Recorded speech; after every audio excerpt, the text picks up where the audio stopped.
You land on Planet Zoldath, hunting for 3 pieces of a treasure map, but this is an alien world. You don't know who's a friend and who's out to get you. You discover 4 different resources, but you don't know their value or their use. You don't even know how to describe them. It is so easy to succumb to Zoldath, but that's what makes it so fun. You could call this game a roguelike, but it's so clearly inspired by Zelda 1 randomizers that we should really just call it that. I just realized this game is straight up a randomizer. This is like a Zelda 1 randomizer. The way you find power-ups is so similar to Zelda 1. Heck, there's even energy cells that permanently increase your HP just like heart containers. Randomizer is essentially taking a game that you love, but messing around with the order and the sequence. You really have to master the fundamentals of the proper baseline game to be able to adapt with all the challenges you'll face. The tricky thing with Planet Zoldath is 90% of what you know is going to change every single run. Take the aliens. On one run, they might trade with you, but on another run, that same species might be out to get you. Even the programming of the enemy changes. Some of them might bum rush you. Sometimes they might hold their distance and fire laser beams, and what they drop is also randomized. Sometimes you get a resource. Sometimes they drop meat that can heal you. Sometimes they drop poison panels, and sometimes they blow up. What the resources are, by the way, is also totally random. There's 4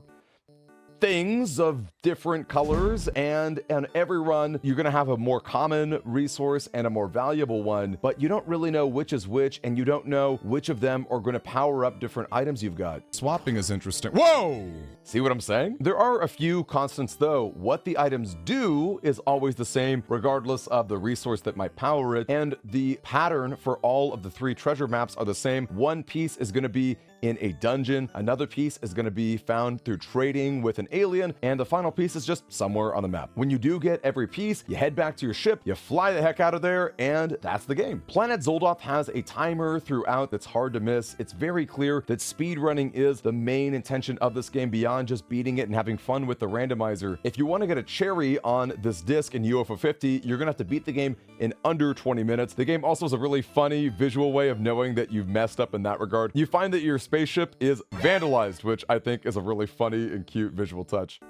Someone defaced my ship. So much of Planet Zoldath is having fun, mixing your items and matching them in different ways. There's a ton of different puzzles that might require 2 items, which, by the way, is your entire inventory. If you pick up a 3rd item, you're going to have to drop the one that you have currently equipped. Fortunately, you can intentionally drop items on the ground too, which can make it easier to have things set up in a perfect way. For example, maybe there's an alien that you need to trade with to get that final treasure piece, but you have to have the translator to understand what he's saying. Just drop the translator right there. That way, when it's time to actually make that purchase, you've got the item you need, and you can have 2 proper items as you go out exploring. I do have speedrunning tips for you, but know that so much of the joy of Planet Zoldath is making these discoveries on your own, so if you're okay with me ruining that for you, continue watching. When you see a group of friendly aliens, only one of them is going to want to trade with you. You can ignore all the other ones, they're mostly flavor text. If you want to test if an alien is friendly, make sure that it doesn't look at you. The friendly ones will always stay completely in place, and when you get close to them, they have moving mouths that let you know you can talk. They will never ever move unless you attack them, which is another tip. Since all aliens do respawn over time and all of them drop some sort of resource, even killing friendly ones is not going to lock you out of any special trades. Feel free to grind those resources and know that you're not locked out of actually beating the game. The meat printer is great for making snails move out of the way, but if you have enough life with your energy cells, you can also travel through poison by constantly healing yourself as you move. There's even a super secret related to this. Meat that's on poison becomes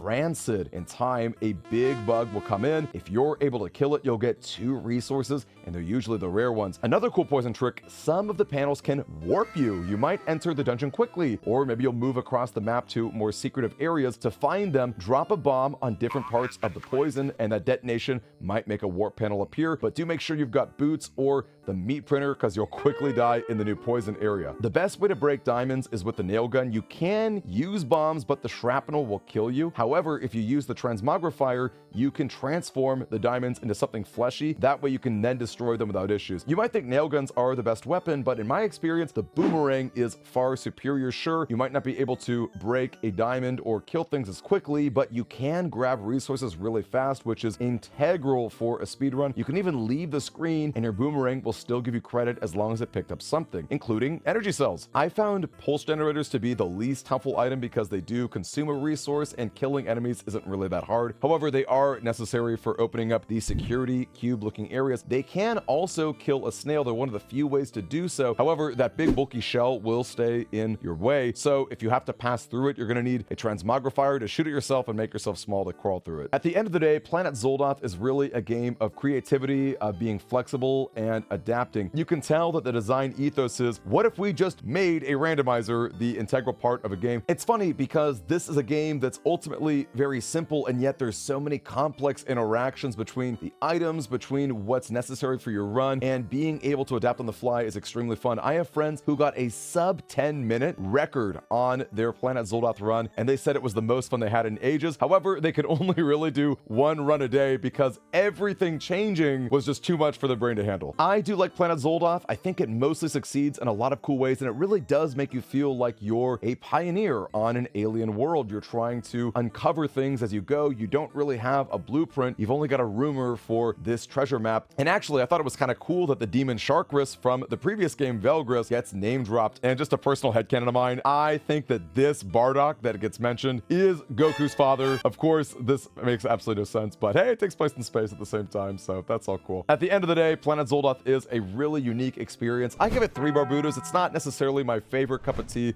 but there is a lot of meat to it. I love the music. I love the way the game makes you feel. And I think that when it comes to pushing the boundaries of what 8-bit stuff is possible, Planet Zoldath is miles above the rest. Tune in next week for a tactics, and I'll catch you later, Scouts.